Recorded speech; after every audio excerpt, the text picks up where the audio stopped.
Bien, bienvenidos a la segunda lección del curso de Teología Ministerial. De la segunda lección de este curso, el tema es tricotomía y monismo, ¿no es cierto?, aspecto de la naturaleza humana, ¿ya? La composición de la naturaleza humana. ¿Ya? Y hemos estado viendo en la lección anterior, ¿no es cierto?, todo lo que tenía que ver con qué visiones existen o qué corrientes existen respecto de la composición de la naturaleza humana, de la composición de la naturaleza del hombre. ¿Ya? Y estuvimos viendo algunos conceptos mayoritariamente como el dualismo, ¿no es cierto? Como concepción filosófica mayoritariamente sostenida por Platón y por Aristóteles.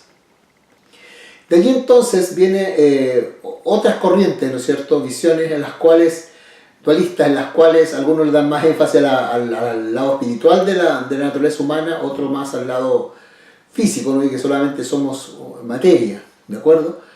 Pero hoy día vamos a entrar a ver una tercera, dos corrientes más, que tienen que ver con la naturaleza del hombre. ¿Ya? Así que vamos a entrar a ver un poquito de lo que es el concepto cristiano, lo que los cristianos pensamos nosotros acerca del alma, ¿cierto? Bueno, primero planteémonos de dónde vemos los creyentes que se origina el alma, ¿no es cierto? Ya, hay dos puntos de vista dentro del cristianismo que tienen que ver con el origen del alma, ¿no? O dos perspectivas que han sido comunes en la historia de la Iglesia. ¿Ya? Primero, el creacionismo, ¿no?, que obviamente que es el punto de vista de que Dios creó el alma para cada persona, ¿ya?, y la envía a un cuerpo de esa persona en algún momento entre la concepción y el nacimiento. ¿Ya? Esa es un poco la idea. Recuerden que estamos viendo, ¿no es cierto?, una corriente de pensamiento de siglos. No estamos hablando acá de que hoy día están definiendo eso los creyentes. No, estas cosas vienen de siglos. Es decir, los padres de la Iglesia, ¿no es cierto?, los teólogos de la Iglesia, ya han ido con los siglos, ¿no es cierto?, tocando el tema. Esto no es un tema nuevo, es un tema que es recurrente y que es necesario aprenderlo dentro de la fe cristiana y dentro también, ¿no es cierto?, del pensamiento humano. Y la segunda es el traduccionismo, ¿no?, o generacionismo. ¿Ya? Sostiene que el alma y el cuerpo de un niño llegan como herencia de los padres en el momento de la concepción. ¿Ya? Es decir, en el fondo, el alma individual, ¿no es cierto?, la persona se da con la concepción del padre, ¿no es cierto?, con el óvulo de la madre, y viene la fecundación, y de ahí entonces se genera la concepción de un ser humano, y ahí entonces los padres estarían, ¿no es cierto?, dando como origen al alma del hijo. Entonces ahí están básicamente las dos concepciones que se han estado a través de la historia de la Iglesia viendo. ¿Ya? Bueno, obviamente que hay gente que está de un lado, otro que no acepta la otra postura, pero lo que ha terminado, digamos, como imponiéndose a través de los siglos ha sido, yo creo, que el creacionismo. Yo creo que todos los creyentes nosotros entendemos de que el ser humano, ¿no es cierto?, viene y ha sido creado por Dios, y obviamente que Dios hizo al alma viviente, es decir, hizo el alma, ¿no? De ahí entonces que vendría ahora, si hablamos del alma individual ya es otra cosa. Cuando veamos la concepción monista o del judaísmo dentro de la concepción del alma, vamos a darnos cuenta nosotros que ellos tienen un planteamiento respecto a eso, ¿ya? Bueno, hubo un periodo en que la Iglesia Católica optó por el traduccionismo, ¿no? Calvino fue también un creacionista, y algunos teólogos como Jonathan Edwards, Strong, han favorecido el traduccionismo, ¿no? Pero son algunos, como podemos ver ustedes, algunas de las diferencias que existen dentro del origen del alma. ¿Ya? Entonces, como veíamos nosotros, dentro del cristianismo ha prevalecido un poco la concepción del alma del hombre, porque el hombre obviamente está en un cuerpo y el cuerpo tiene un alma, y esa alma, ¿no es cierto?, está compuesta, como bien lo plantea, ¿no es cierto?, un poco la filosofía griega con Platón, por el intelecto, las emociones y la voluntad. ¿Ya? Que es lo que comúnmente yo diría que es un poco el concepto que se maneja hoy del del alma. Por eso que la palabra psicología viene de la palabra griega psique o psiquis, que quiere decir alma, ¿no? Entonces la psicología sería el estudio del alma. ¿Y qué cosa estudia la psicología? Entonces estudia la voluntad, las emociones, el aspecto, ¿no es cierto?, cognitivo o intelectual del hombre. Por eso que lo que hacen el BNCI, ¿no es cierto?, de inteligencia de las personas son los psicólogos, ¿no? Entonces cuando hay personas que tienen problemas, ¿no es cierto?, de adaptación, de conducta y cosas así, ¿dónde lo mandan? Al psicólogo. ¿Por qué? Porque hay un problema en el alma de la persona, o en la psiquis de la persona. Entonces cuando nosotros hablamos de psiquis, estamos hablando del alma. ¿Ya? Entonces, en el fondo estaríamos diciendo que nosotros estaríamos compuestos de tres partes, ¿no es cierto? Una parte intelectual, una parte emocional y una parte volitiva que tiene que ver con la voluntad y la toma de decisiones. ¿Ya? Ahora, ¿cuál es el tema? El tema se da entre el concepto alma y espíritu dentro de la iglesia. ¿Ya? Entonces, es como que existe, ¿ya?, una cosa separada del espíritu del alma. Por eso que hablamos de tricotomía, es decir, en el sentido de que hay cuerpo, alma y espíritu, ¿no? Entonces, esto aparece en el 1 Tesalonicenses 5:23, Hebreos 4:12, 1 Corintios 2:14 y versículos 3 y 4, y 1 Corintios 14:14, ¿no es cierto?, que habla de una postura tricótoma del alma, del hombre, ¿no? Entonces el hombre tendríamos una composición de nuestra naturaleza de cuerpo, alma y espíritu, porque esos textos indican eso. Entonces, el tema es cómo se da esta relación de alma con espíritu. Bueno, como seguimos dentro de el hilo de pensamiento de la psicología, ¿no es cierto?, respecto de la composición del alma, intelecto, voluntad, ¿no es cierto?, emociones, indicaríamos entonces que el espíritu está parte de esto, según dicen algunos estudiosos, y que el espíritu vendría, ¿no es cierto?, en el hombre solamente para tener, o me ayudaría con el espíritu como para que yo pueda hablar con Dios, orar con Dios, adorar a Dios, pensar en Dios, reflexionar en Dios. Entonces como que eso viene desde fuera, ¿no es cierto?, hacia mí, y ahí yo logro entonces tener una comunión con Dios. ¿Ya? Y ahí viene como la parte espiritual, es como que yo vivo cuando yo estoy muerto espiritualmente. Ya, mi espíritu está muerto espiritualmente y acepto a Jesucristo, entonces viene el Espíritu Santo, mora dentro de mí y ahí mi espíritu vive, ¿no?, y tiene comunión con el Espíritu, entonces ahí yo puedo tener comunión con Dios. Ya, entonces esa es básicamente un poco la explicación que se da de la tricotomía, ¿no? Y la verdad que yo creo que es gran parte de la postura que prevalece dentro de la iglesia hoy día, ¿no? Digamos así, dentro de las iglesias de hoy se da mucho esto. Entonces, pero igual existe un poco digamos, poca claridad respecto de esto, de la composición del hombre, ¿no?, dentro de la teología cristiana. ¿Ya? Porque no hay acuerdos, no hay muchas cosas de acuerdo. Entonces, incluso aún hay los estudiosos judíos igual nos critican a los evangélicos o a los cristianos por esto, porque mezclamos las cosas, confundimos las cosas, según ellos, respecto de la composición de la naturaleza humana. ¿Ya? Entonces acá estamos nosotros enfrentando el conflicto de que cómo realmente funcionamos, cómo funciona el ser humano. ¿Ya? Conclusión entonces de la tricotomía del hombre, ¿ya?, es que no contemplan al ser humano como un todo, ¿no?, sino que por partes, fragmentados, ¿no?, espíritu, alma y cuerpo. Entonces, quiero cerrar esta parte porque es sencilla, si no, no hay nada más que decir, podemos entrar a decir cosas, plantear cosas. Por eso es que acá, para poder hacer un estudio mucho más profundo y más claro respecto de la naturaleza humana, porque tenemos que entender la parte de la naturaleza humana acá, ¿ya?, y ver de qué nosotros realmente estamos constituidos, ¿ya?, entramos entonces a una definición, no sé si decir simplista, pero podría poner a alguien, es lo que hay, ¿verdad? ¿Ya? Ahora, dentro de este curso, obviamente que mi posición, a lo mejor la puedo decir al final, pero tengo que exponer lo que es el dualismo, ¿no es cierto?, la tricotomía cristiana y también tendríamos que entrar a ver entonces un poco el punto de vista monista, ¿no? Monista, o también se llama monofisismo, ¿ya? Vamos a entrar a ver entonces ahora el punto de vista de los judíos, ¿no? Ahora, entendamos nuevamente, nosotros estamos hablando, los cristianos, desde el punto de vista de la luz que tenemos a la luz del Nuevo Testamento, ¿cierto? Y tomando un poco el Antiguo Testamento. Ya, pero ¿cuál es el problema que yo veo acá? El problema que se da acá, creo, es mi opinión muy personal, respecto de que, como he dicho en otros cursos, la Biblia fue escrita por hebreos, fue escrita por judíos, ¿no? Y la verdad que la mentalidad judía, la teología judía dista mucho, ¿no es cierto?, de la filosofía griega, ¿no? No, acá mezclar las dos cosas como que no da muy bueno, la mezcla esta ensalada no da como da muchos buenos resultados.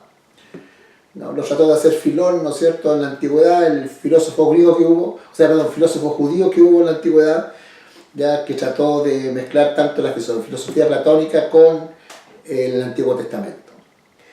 Y posteriormente en la iglesia igual ocurrió que comenzaron entonces a mezclar el Evangelio de Jesucristo con el platonismo, con el Sócrates, hasta que al final se armó una majamama y se terminó, ¿no es cierto?, en lo que algunos llaman el escolasticismo, que ha sido un poco la doctrina del catolicismo romano.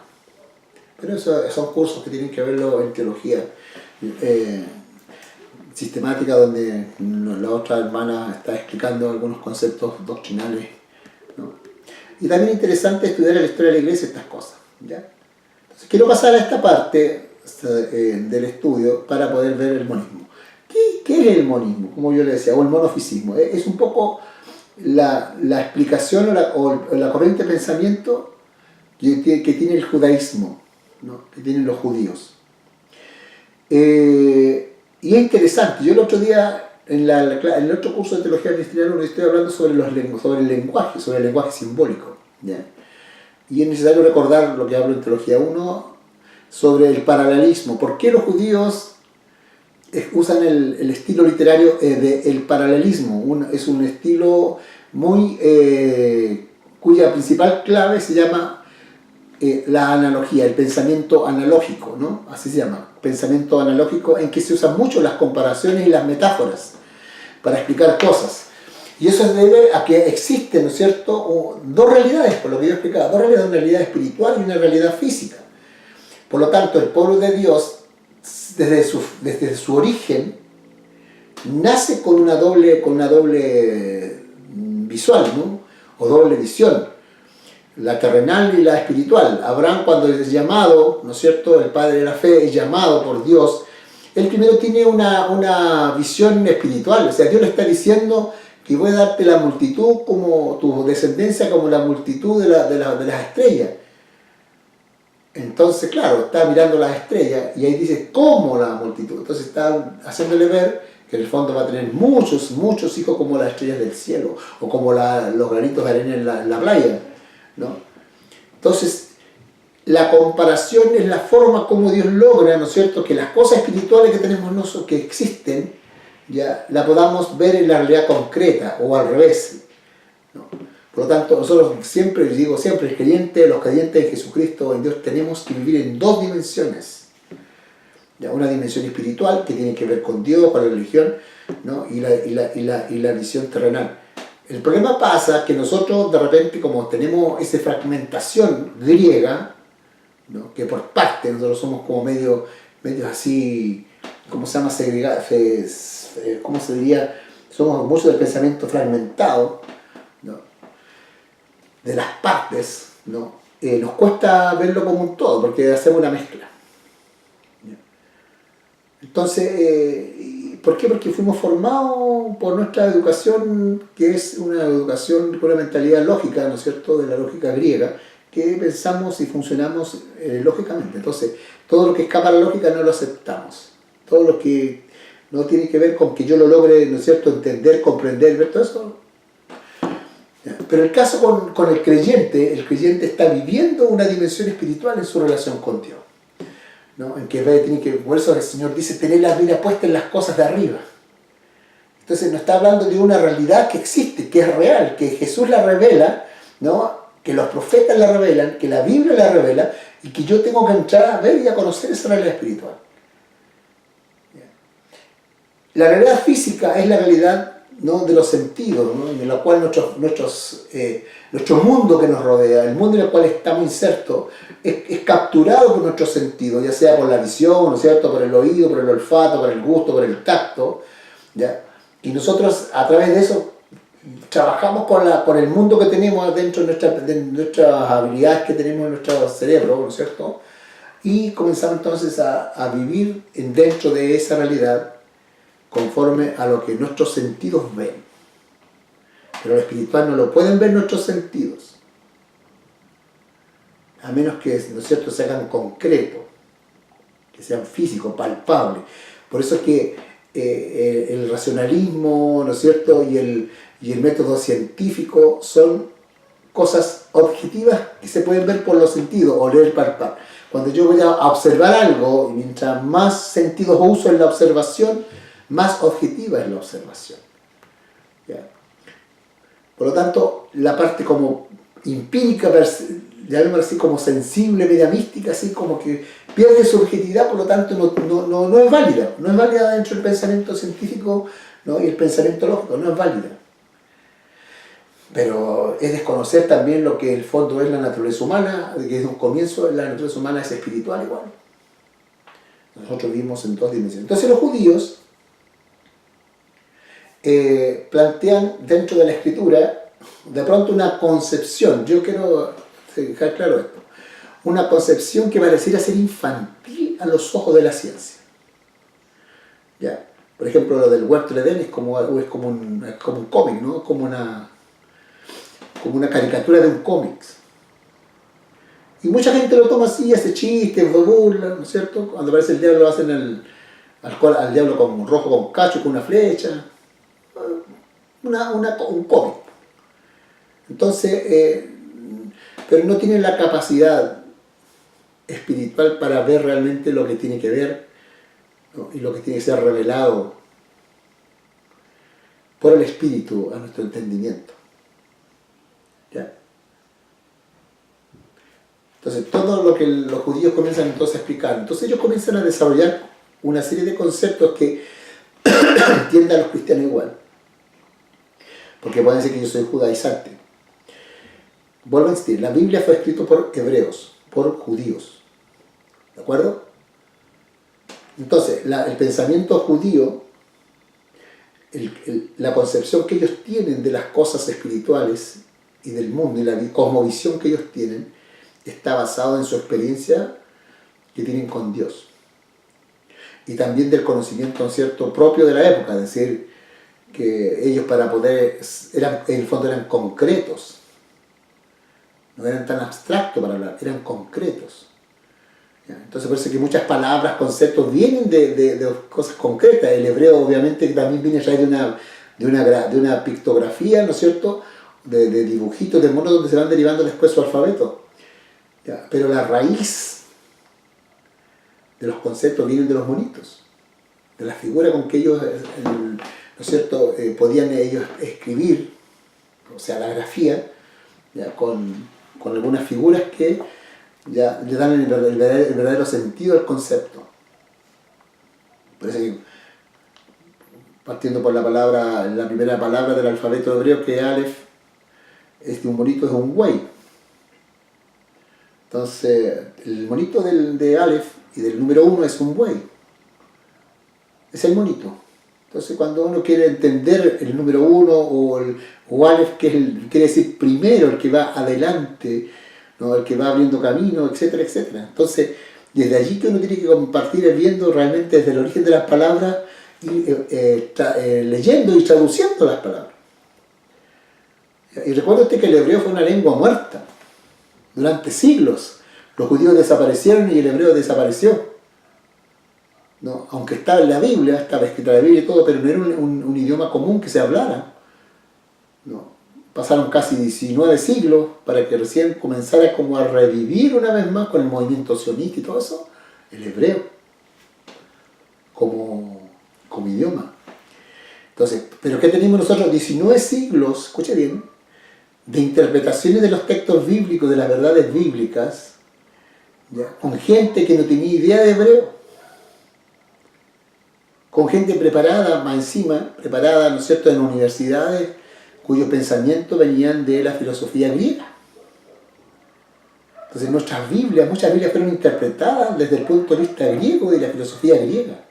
Por eso es que se manejan muchos conceptos, el mismo concepto alma lo que estoy hablando ahora, ¿no? Se está manejando dentro de una concepción griega. Pero es así, es la verdad que es así. Entonces, por eso es que tenemos que mirar con seriedad el tema. Aquí no es llegar nomás y decir, no, miren, no. Entonces, el concepto alma, la palabra alma que aparece desde el Génesis hasta el Apocalipsis, no cambia. No cambia. El concepto corazón, ¿no es cierto?, excepto que en el antiguo se puso duro como una piedra y en el nuevo se coloca un nuevo corazón, pero el concepto corazón es el mismo. Y así cada órgano que aparece, ¿no es cierto?, dentro de la Biblia va manteniendo su definición y su conceptualización hasta el final. Lo que hace el Nuevo Testamento es simplemente darle mayor luz, mayor digamos, extensión al concepto, pero no lo modifica. No lo modifica. Entonces, desde ese punto de vista tenemos que pensar nosotros que para poder entender la naturaleza humana tenemos que sí o sí entrar y meternos en el concepto que en el Antiguo Testamento, ¿ya?, que en el fondo ellos cuesta, ¿no es cierto?, entenderlo porque existe como una fusión, por eso se llama fisismo, porque se fusiona tanto la parte del cuerpo con la parte espiritual del hombre o inmaterial del hombre, están entremezcladas, van entrelazadas. ¿De acuerdo? Van entrelazadas. Entonces, ¿qué pasa? Que ¿cómo yo hago la separación? ¿No? Entonces, los órganos del cuerpo comienzan a cumplir ciertas funciones, tanto espirituales, morales, y que de pronto uno dice, bueno, esto, ¿qué en el fondo está diciendo la Biblia? Porque aquí vemos, nosotros como griegos, vamos a ver qué está diciendo acá. Entonces, pescamos un cuchillo, cortamos, ponemos una parte acá, cortamos, ponemos acá, cortamos y ponemos la otra parte, y de ahí comenzamos a analizar las partes para después armar el todo. Ese es un pensamiento analítico. Por eso que el estudio exegético de la escritura cae en un error muchas veces de analizar tanto la parte con la otra parte que al final lo que se logra no es lo que lo dice el todo. ¿Ya? Esas son formas de pensar que tienen que ver con el pensamiento. Y es increíble que en el fondo nosotros debemos como cristianos entender que si tenemos, ¿no es cierto?, dentro del Nuevo Testamento conceptos que vienen del Antiguo Testamento, tenemos que ir al Antiguo Testamento para lograr entender. ¿Ya? Porque yo le apartamos al tiro con un ejemplo. Corazón. Yo digo la palabra corazón. Si yo pregunto corazón a una persona, a un cardiólogo, ¿qué me dice el cardiólogo? El cardiólogo me va a decir que el órgano, ¿no es cierto?, el corazón es el órgano más vital del cuerpo humano, que sin corazón la persona no puede vivir. Y que la vida humana entonces reside en el corazón. Si la persona le destruye el corazón, la persona muere. Entonces el corazón está asociado con la vida. Pero para el cardiólogo, con la vida física, ¿ya?, o con toda la vida completa. Si se muere el corazón, ¿no es cierto?, la persona, o se destruye el corazón de la persona, ¿qué pasa con la persona, con la vida de la persona? La vida física de la persona se acaba. Este cuerpo inerte no tiene vida. Entonces acá es donde entra el cuestionamiento. Bueno, ¿y qué pasa después de la muerte? Y ahí es donde entran las religiones a dar las distintas explicaciones respecto de eso. Sin embargo, la Biblia a nosotros nos dice que el corazón piensa, que el corazón siente, que el corazón se duele, que el corazón gime. O sea, la Biblia no está hablando ¿de qué corazón no está hablando entonces la Biblia? Cuando me habla de la boca, ¿no es cierto?, cuando dice el labio lisonjero, ¿ya?, el labio mentiroso. ¿Ya? ¿Qué son? Son conductas morales. Tienen que ver con el bien y el mal, con lo correcto y lo incorrecto. Es decir, le asignan funciones morales a los órganos. El ojo malo. O sea, entonces ahí es donde uno tiene que entrar de pronto a mirar, bueno, ¿de qué está hablando? ¿De qué están hablando ahí?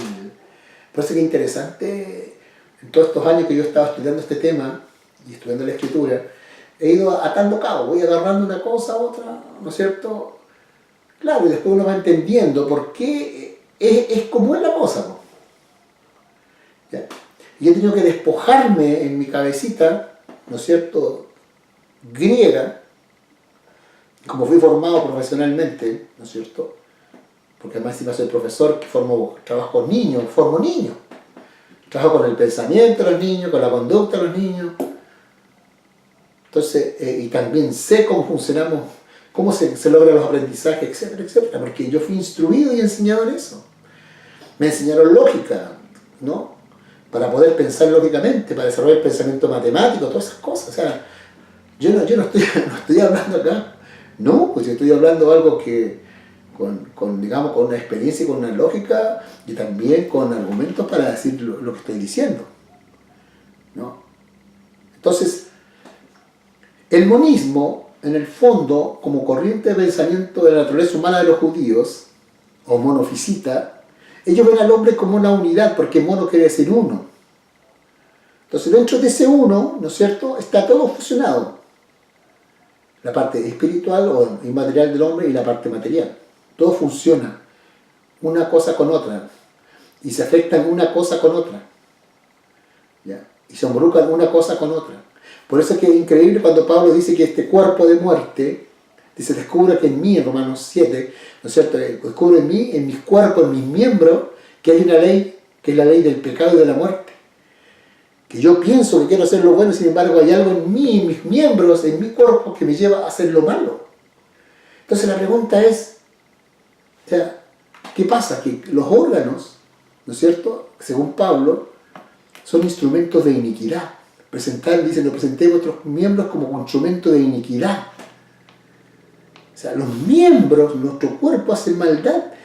Por lo tanto, nuestro cuerpo, ¿no es cierto?, es parte es moralmente activo respecto de las cosas. Por eso es que cuando se habla de la redención del cuerpo, donde que nuestro cuerpo tiene que ser redimido, y como nuestro cuerpo, ¿no es cierto?, de muerte tiene que ir a la muerte para que nosotros seamos cambiados de cuerpo, porque este cuerpo corrupto no puede heredar incorrupción, tiene que corromperse hasta el polvo, y de allí Dios entonces recién nos reviste de un nuevo cuerpo santificado. ¿Se da cuenta? Entonces no es que sea una cuestión solamente así, no, es que los conceptos que va manejando el apóstol Pablo como un judío, él va viendo toda su teología, todos sus conceptos doctrinales, y lo va basando en conceptos que van apareciendo en el Antiguo Testamento. Por eso es que es importante entender esto. Y así también logro entender la Biblia, logro entender lo que Dios está hablando, y también puedo llevarlo a mi realidad personal. ¿De qué manera yo me entiendo? ¿Cómo funciono? ¿Se da cuenta? ¿Cómo funciono? Entonces, dicho esto, yo creo que queda claro lo que es el monismo, ¿cierto? Mono es uno, fisismo es fusión, mezclado todo, en que tanto lo inmaterial como lo material, lo espiritual, lo físico, se entrelazan y se fusionan, y es un todo. Por lo tanto, la persona íntegra, completa, ¿ya? Es una. Entonces, el ver a una persona, ellos no están viendo, que es mala, ¿no es cierto? Que es mala su alma. O que tiene malas las emociones. No, aquí está hablando, va a hablar te va a jugar el corazón, tus pensamientos. Porque ellos conciben así. Entonces yo hubo un momento en que tuve una encrucijada, ¿ya? Yo hubo durante muchos años que yo usaba mucho la psicología humana, ya buscaba técnicas, ¿no es cierto?, o terapia, ¿no es cierto?, de solución de conflictos dentro de los hermanos y todas esas cosas, y usaba mucho eso. Incluso veía cómo el pastor usaba la hipnosis y todas esas cosas para poder ayudar a las personas dentro de las consejerías o las orientaciones pastorales. Entonces yo aprendí harto, incluso leí a varios psiquiatras, cristianos y no cristianos, para lograr entender la psique humana y poder, ¿no es cierto?, ayudar a los hermanos, porque al final era tratar de ayudar a los hermanos para solucionar sus conflictos. Entonces cuando el Señor me lleva a mí a empezar a revelarse respecto de ministrar personas ya de manera mucho más profunda, de manera sobrenatural, ¿no es cierto?, que es todo el tema de, durante años estuvimos ministrando liberación a la gente, como diríamos algunos exorcismos, dirían los católicos, uno va conociendo el ser humano. Y de verdad que me cambió toda la concepción y me di cuenta que el Espíritu Santo y el nombre poderoso de Jesucristo es el que cambia el ser humano. Que es el poder de Dios que te hace una nueva criatura, que es el poder de Dios que te regenera, que es el poder de Dios que te santifica, es el poder de Dios que a ti te va guiando para que tú seas un hijo de Dios. Y tuve que quedarme con los conceptos bíblicos. Tuve que pescar eso otro y decir, ¿sabes qué? Esto me sirve para tal cosa, pero ahora tengo que entrar a lo que la Biblia dice del hombre. Lo que la Biblia dice de la naturaleza humana. Y de qué manera el Espíritu Santo, a través de, ¿no es cierto?, de su poder, y el poder que tiene el Evangelio de Jesucristo, y el nombre de Jesucristo puede pescar a una persona que está hecho de hacerlo un hombre santo, un hombre justo, uno que lo lleva al cielo. Esa es una obra de Dios, nadie más puede hacer eso. Los psiquiatras, los médicos pueden curar a una persona, ¿no es cierto?, que está dañada, pero no lo lleva a la eternidad. La diferencia está que el Evangelio de Jesucristo sí nos lleva a la eternidad, a la comunión con Dios, a la realidad de Dios. Y eso lo hace el Espíritu de Dios, eso lo hace el Evangelio de Jesucristo, que no lo hace en otra religión. Que a veces lo hacen otra vez con disciplina y todo, pero cambiar el fondo de la naturaleza humana. El cristianismo cambia la naturaleza humana. Lo que hace el cristianismo es cambiar, es hacer un nuevo hombre.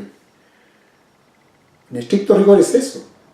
Lo que pasa es que con nuestra ignorancia, de no entender, de no buscar, de no profundizar el conocimiento del Señor, vamos como a las puras emergencias, ¿no?, las urgencias.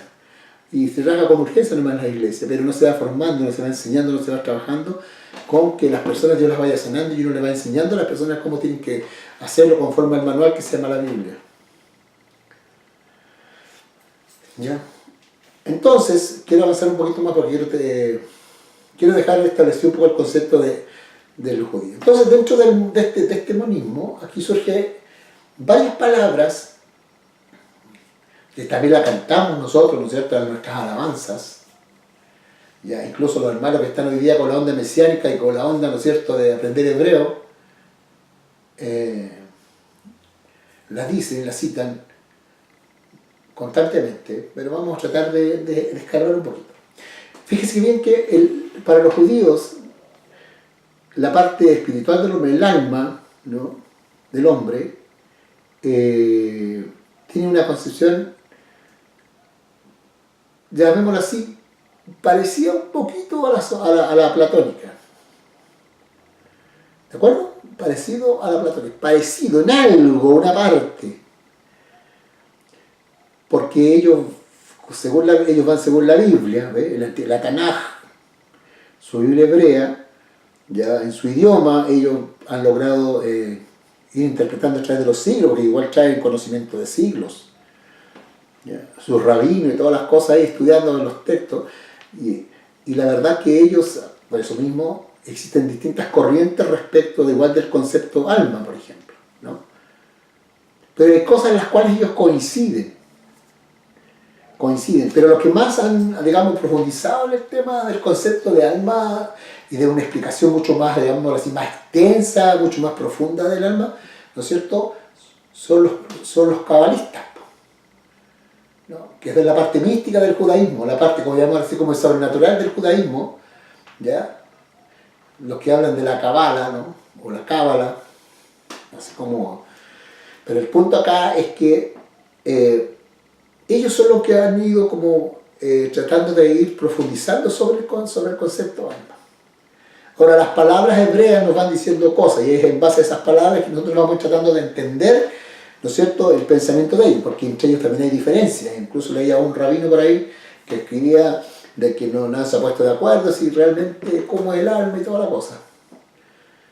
Pero cuando uno comienza ya a tener un poquito más de luz con el Nuevo Testamento, a la luz de la palabra del Señor, uno comienza como con una linterna a mirar ya y a darse cuenta, ¿no es cierto?, de que la luz que ellos tienen un poco está incompleta. Pero con la ayuda del Señor y con el Espíritu de Dios, ¿no es cierto?, y con la palabra del Señor podemos ir entendiendo algunas cosas. Y eso es lo que yo voy a tratar de exponer en estas clases. Bueno, la palabra alma viene del hebreo nefesh.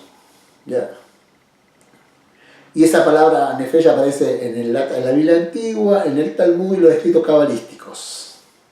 ¿Ya? Y esta palabra la usan para referirse a la parte inmaterial del ser humano.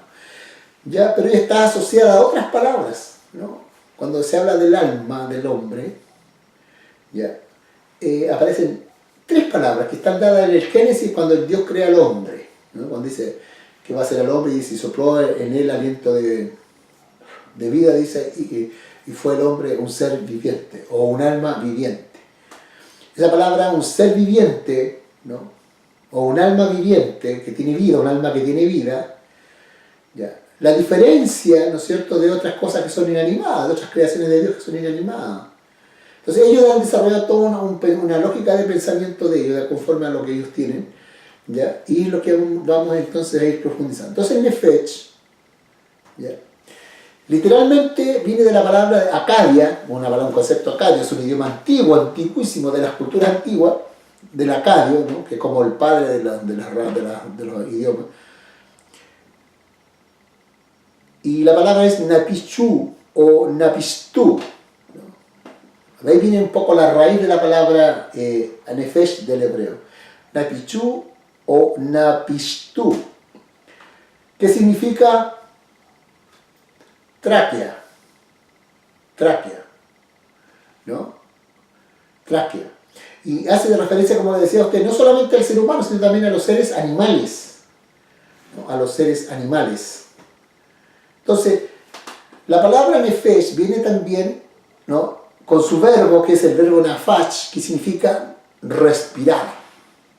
Entonces, la tráquea es un respiradero, donde entra y sale el aire. ¿De acuerdo? ¿Ya? Entonces, la palabra nafash o nefesh nos habla, no está hablando de la persona, ¿no?, completa e indivisible. Estamos hablando del cuerpo en todo, o sea, me estoy refiriendo a los pensamientos, emociones, sentimientos y todo eso. ¿Ya? Entonces, como yo le decía, que Nefesh no solamente tiene el hombre, también tiene los seres vivos. Si usted lee Génesis 1:20, ¿no es cierto?, va a aparecer una frase por allí que dice: produzcan las aguas gran cantidad de criaturas de alma viviente. Usted lo lee en Fire Génesis cuando Dios está creando las cosas y sabe que se los forma los seres, crea los seres vivos. ¿Ya? Aparecen allí entonces seres vivientes o almas vivientes. Porque hizo al hombre un alma viviente, un ser viviente, y luego habla de seres vivientes. Entonces lo que yo explicaba en las clases anteriores respecto de que cuando decía que todo tiene nefesh, no solamente el hombre. Los animales tienen nefesh, los seres inanimados tienen nefesh, toda la creación tiene nefesh. Todo. Porque todo viene de Dios, toda la creación completa. Porque es parte, ¿no es cierto?, del Creador. Si Dios hizo los soles, las estrellas, yo la otra vez veía una estrella que es 1.000.000 de veces más grande que nuestro Sol. Más dice 1.000.000 de veces más grande que nuestro Sol. La hizo el Señor. Y también tiene nefesh, todo tiene nefesh. Por lo tanto, existe un alma básica en toda la creación, no solamente en el hombre. ¿De acuerdo? Y eso también nos hace entender hartas cosas. ¿Pues? Entonces uno comienza a atar así como conceptos y dice: entonces ahora entiendo esto, ahora entiendo esto otro. Y ahí uno comienza a entender cosas. ¿Ya? En Génesis 9:4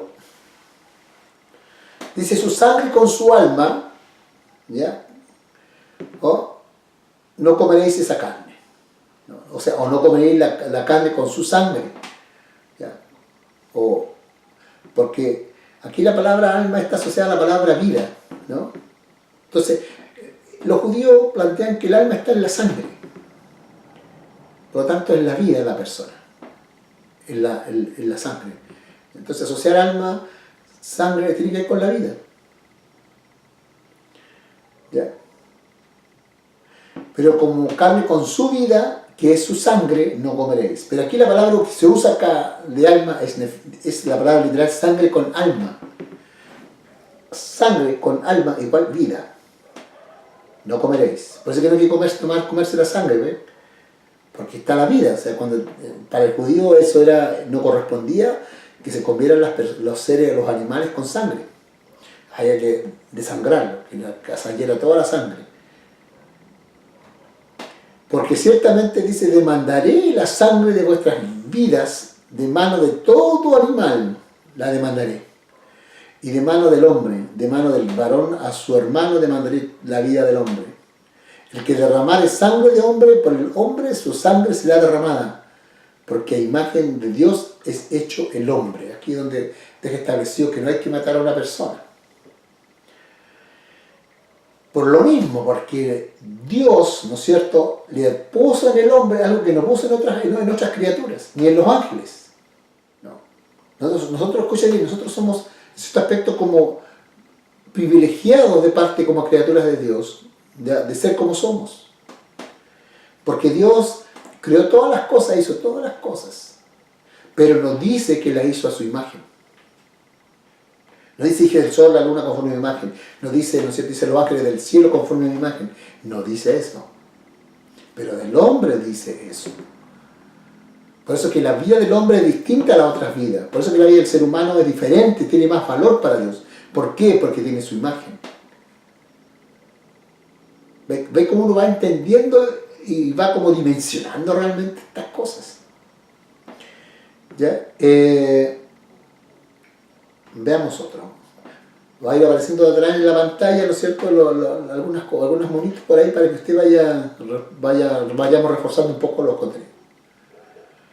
Porque la vida, dice Levíticos 17:11, porque la vida de la carne en la sangre está. Porque la nefesh de la carne en la sangre está. Y yo os la he dado para hacer expiación sobre el altar por vuestras nefesh. Y la misma sangre hará expiación de la persona. Es donde está el ojo por ojo, ¿no? Diente por diente. Sangre por sangre. Y entonces empezamos a entender conceptos. De a poquito vamos entendiendo los conceptos. ¿Por qué la Biblia dice lo que dice? ¿No? ¿Y por qué Dios le da importancia a determinadas cosas en nuestra vida? ¿No? Y eso es lo que uno tiene que ir entendiendo. Sigamos. Ahora, para el judío el alma tenía varias partes. Básicamente, casi todos coinciden, ¿no es cierto? Los judíos coinciden en eso, los que han estudiado el tema. Entonces le llaman niveles del alma o dimensiones del alma. Y dentro de estas dimensiones del alma los cristianos andamos cantando algunas canciones respecto de eso. ¿Ya? Entonces tenemos la palabra nefesh, ¿no es cierto?, que es como el alma básica, ¿no?, de todos los seres. ¿Ya? Ahora, para ellos esa alma básica está radicada en el hígado, ¿ya?, y en la sangre. ¿Ya? Luego está la palabra ruach, que se traduce por espíritu. ¿Ya? Acá el ruach se así alimentado, ¿no es cierto?, por el habla. Dios cuando sopla aliento sobre la boca, ¿no?, sobre la boca, es que nos da un lenguaje, un habla, una forma de comunicarnos, de hablar con Dios y hablar con el otro a través de un idioma, ¿no es cierto? Entonces, esa viene a ser como la parte, ¿no?, en la cual el ruach, ¿no?, se traduce como el espíritu, ese aliento que Dios nos echó, porque viene del Espíritu de Dios. Y el tercero es la nechamá. También algunos ya están hablando de la nechamá y toda la cosa, ¿no? Pero este aliento de Dios, que así se traduce, está asociado al pensamiento, a la esencia interior del alma, que se debe conectar o unirse con Dios. ¿Ya? Plantean de que esta nechamá se fue cuando Adán pecó. Porque al final la Neshama es como que es la que te permite a ti entrar un poco a la comunión con Dios, porque hay, como decía, distintos niveles. Pero todo está relacionado en que el hombre, ¿no es cierto?, tiene como un ser, como un todo, tiene que vivir con Dios, para Dios y con Dios. Es decir, todo está asociado con Dios. ¿De acuerdo? Y es de ahí donde se van entonces sabiendo los niveles. Por eso que cuando el hombre peca y Dios lo saca del huerto, del paraíso, lo saca, ¿ya? Lo que está haciendo Dios simplemente es vedarle, ¿no es cierto?, vedarlo de cosas, privarlo de cosas, ¿ya? Que son ya no las, con las condiciones que está ya no las puede vivir, no las puede hacer. Ya saben, dicen que perdimos mucho conocimiento, mucha ciencia, ¿ya? Perdimos nosotros, producto del pecado. ¿Ya? Ahora existen otros dos niveles del alma, que son la Hayá, que es el nivel del ser suprarracional, ¿no? O sea, es decir, que va más allá de la razón. Es como, voy a usar una palabra media extraña, así, pero por favor no me interprete mal, ¿no? Es como la parte espiritual, como la parte elevada, ¿no? Como diría alguno, como la iluminación, ¿no? De aquellas cosas que nuestros pensamientos no son capaces, digamos así, de asumirlas con facilidad, sino que además están asociadas con Dios. Entonces, esa parte, ¿ya? Que fue la que se perdió, pues esa parte como que se perdió cuando cae el hombre.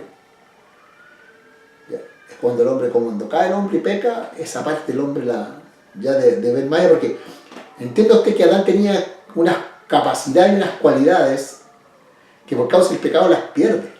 Primero él tenía una comunión directa con Dios, es decir, venía el Señor, hablaba con él, conversaba con él, ¿no es cierto?, prácticamente face to face, ahí en el huerto, ya hablaban y toda la cosa. Entonces, y lo otro que para Adán estaba todo, lo espiritual y lo físico que estaba viendo, estaba todo, digamos, delante de sus ojos. Esa visión, llamémoslo así, de la realidad espiritual desaparece. Se desaparece. Y que Dios trae de historia, ¿no es cierto?, de ir formando su pueblo y armar todo el plan de salvación, comienza a algunos hombres a tener ese privilegio. ¿Ya? Entonces la parte de la Neshama del hombre y la parte de la Hayá del hombre comienzan a tener solamente muy pocas personas. Y la Lejidá, en el fondo, es como aquel hombre, Adán sin pecar, Adán en comunión con Dios, ¿no? Donde alcanza, ¿no es cierto?, lo que realmente Dios siempre ha querido con el hombre, ¿no? Que la comunión, que la conexión con el Señor y con su Dios sea plena, absoluta. Que el hombre también tenga acceso a ciencia de Dios, que el hombre tenga acceso, ¿no es cierto?, a muchas otras cualidades que eran propias del hombre antes de caer. ¿No? Pues hablaba con los animales, no sé, todas las cosas, o sea, de ver las cosas espirituales, de tener visión, o sea, todo eso se cayó. Ahora, ¿de qué manera, ¿no es cierto?, se va llegando a esos niveles? Y ahí donde los cabalistas, ¿no es cierto?, también por allá de los maestros hasídicos, van hablando respecto a la necesidad de ir entrando a un estado de perfección, ¿no?, del alma. Aquí hablan de un perfeccionismo del alma, como muy similar a lo que plantea la filosofía un poco oriental, pero desde el punto de vista de que esto se hace a nivel con la palabra del Señor. Entonces, para los judíos, los 613 mandamientos que aparecen en la Tanaj de ellos, ya, permiten, o le llaman misbot también, que son mandamientos, misbot, ya, que si un judío vive un misbot, es como que su alma se eleva, ¿de acuerdo? Entonces, mientras más misbot o mandamiento el hombre va cumpliendo, entonces se va echando a niveles dentro del alma, va escalando niveles dentro del alma hasta llegar, ¿no es cierto?, a estados superiores, como ya sea la chamá, hayá o lejidá, el judío va escalando. Y ahí hay un libro, creo que se llama Reencarnación de un rabino, en el cual él va planteando todo, en cada nivel, qué cosas hay que ir haciendo y qué cosas se van generando y cómo se van mezclando. O sea, una cosa de verdad, no sé, cuando yo la comencé a leer, es difícil de poder entenderla. ¿Ya? Pero en síntesis, y con esto quiero terminar esta parte, el alma tiene dimensiones, tiene niveles, y están asociadas a distintas órganos del cuerpo y a funciones del cuerpo, ¿no? Entonces voy a retroceder un poquito acá para que se me esté escapando algo. Me olvidé, no, ya la hablo, sí, me falté la llamada. Ya, que la llamada está asociada al pensamiento, eso me había faltado decir, ¿no? Está asociada al pensamiento del hombre. Entonces nosotros para que nuestro pensamiento, usar una palabra media así que la usan también los iluminados, ¿no? Es como que la Neshama permite que venga la revelación de Dios a nuestra vida, venga luz de Dios a nuestro entendimiento, a nuestros pensamientos. Es esa la Neshama la que nos permite a nosotros, ¿no es cierto?, que venga y nos dé entendimiento. ¿De acuerdo? Bien, se nos acabó el tiempo de la lección. ¿Ya? Ya va a llegar su cuestionario dentro de una semana más, llega su cuestionario para que usted vea este video, repase la lección, ¿ya? Y ¿no? Pueda responder su cuestionario. Espero que hayan entendido, que le haya quedado claro. La verdad que mi anhelo y mi deseo es que usted pueda ir aprendiendo. Ya estamos claros entonces respecto del monismo, del dualismo, de la tricotomía, ¿no es cierto? Y entramos a ver también ya derechamente lo que es el alma. Ahora vamos a adentrarnos en las próximas lecciones y vamos a comenzar a ver ya de manera mucho más detallada los órganos del alma. ¿Ya? Yo le llamo los órganos del alma. Hablo de ese corazón espiritual, en el cual Dios está en comunión. Entonces ahí vamos a hablar y usted va entendiendo por qué de pronto hay que orar de determinadas formas. Por eso es que es importante que usted, estas cosas no son solamente digamos, teóricas, sino también tienen digamos, una base bíblica, doctrinal, teológica, en la cual le permita a usted ministrar, orar por las personas con entendimiento, con luz. ¿De acuerdo? Bendiciones. Les espero entonces en la próxima lección. Felicito a las alumnas que están haciendo el curso, sacaron buena nota, entendieron la primera clase. Vamos a ver cómo le va en esta. Espero que bien. ¿Ya? Dios les bendiga.